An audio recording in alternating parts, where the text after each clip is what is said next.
So Vakil Sahab, tell me, how does somebody change something when somebody is absent always? नमस्कार, आप देख रहे हैं देश का सबसे भरोसेमंद digital news channel VK news. मैं हूं आपके साथ योगेश मिश्रा। स्मृति ईरानी का यह बयान सुर्खियों में है। दरअसल स्मृति ईरानी बेंगलुरु सांसद तेजस्वी सूर्या के युवा संवाद कार्यक्रम में हिस्सा लेने पहुंची थी। युवा मोर्चा ने यह कार्यक्रम 2023 विधानसभा चुनाव में पहली बार हिस्सा लेने वाले वोटरों के लिए रखा था। इस दौरान एक लॉ स्टूडेंट ने उनसे राहुल गांधी को लेकर एक सवाल पूछा, जिसका जवाब स्मृति ईरानी ने ऐसा दिया कि सभी कांग्रेसियों को बिल्कुल अच्छा नहीं लगेगा।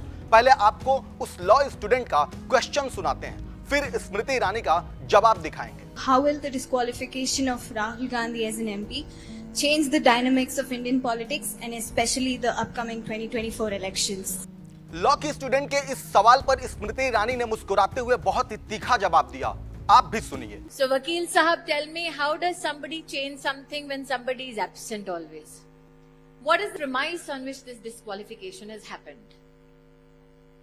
The insinuation in your question is as though it is the government which has disqualified an MP, which possibly stems from certain newspaper articles or certain debates, and you're nodding your head. That means I'm correct in my assumption. But since you're a student of the law, you know that it's a directive of the court. And why is it a directive of the court? Because the person concerned made a racial slur against the OBC community. Let that fact first be placed on record. Now, many amongst you who are seated here today do not know each other's possibly caste, religion, background. Let me draw your attention to somebody on stage who's from the OBC community. So the racial slur Mr. Gandhi has heaped is not only on one individual, but the entire community that includes the Chancellor.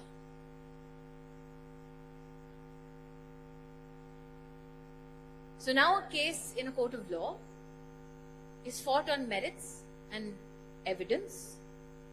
If you read the judgment says that the person concerned did not defend himself. Which leads me to assume two things. That either somebody within his political organization just did not want to defend him, knowing what the courts are capable of under the law. Or Rahul Gandhi thought he's above the law, and that no court in this country will hold him accountable. You are free to believe any of those two theories. But as a student of law, I'm sure you know, once the court has ordered a particular conviction, it is incumbent upon the Speaker of the House to follow constitutional practice. Now, who is the Speaker of the House? The Speaker of the House of the Lok Sabha, precisely, is an entity that manifests the will of the Indian people through constitution. This is not a speaker who wakes up one morning and says, let me write the law as I deem fit. This is a speaker who presides over the Lok Sabha on the basis of the constitution, on the basis of acts of parliament, and this is a speaker that also responds automatically to the judicial precedent set by law. That is incumbent upon the speaker to follow. So the speaker takes a decision. Should we in a democracy, as Tejasvi says, if we truly thrive as a democracy, say that you can indulge in a racial slur against an entire community and then not be held accountable by law just because you're Rahul Gandhi? Because there have been people from his party who have said on record that the law for the average Indian should be separate, and that law that deals with the Gandhi family needs to be separate. You've heard that statement? So I ask the audience today, should all men, women and every gender be equal amongst and in front of the law? So the law spoke. Hence, let the law be followed. And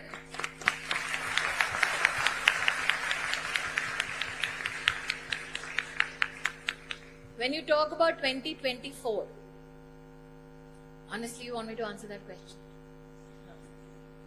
Okay. So what is the premise on which he seeks to fight? He says in England, nobody lets him speak in a university in India. Is that true? Has he gone to universities in India? He has. Right? Have students interacted with him? Has government stopped any student from interacting with him? That means, was he lying in England?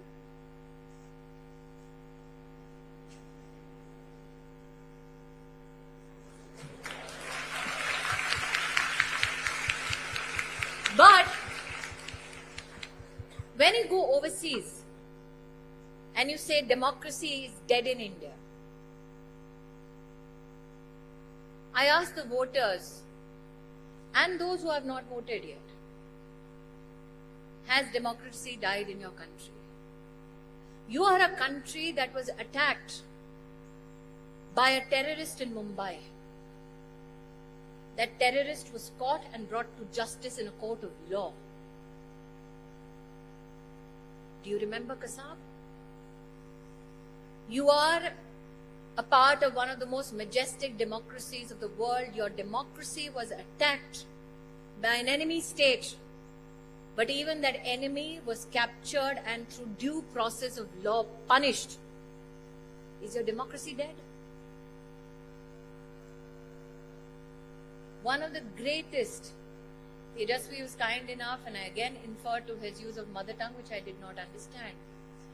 In 2014, Narendra Modi won a fantastic majority, but I lost Amethi. तो सुना आपने स्मृति ईरानी का ये जुबानी हमला। वैसे आपकी क्या राय है स्मृति ईरानी के इस जवाब पर? हमें कमेंट बॉक्स में जरूर बताएं। ऐसी तमाम खबरों के लिए देखते रहिए वीके न्यूज। नमस्कार। वीके न्यूज, राष्ट्र के नाम।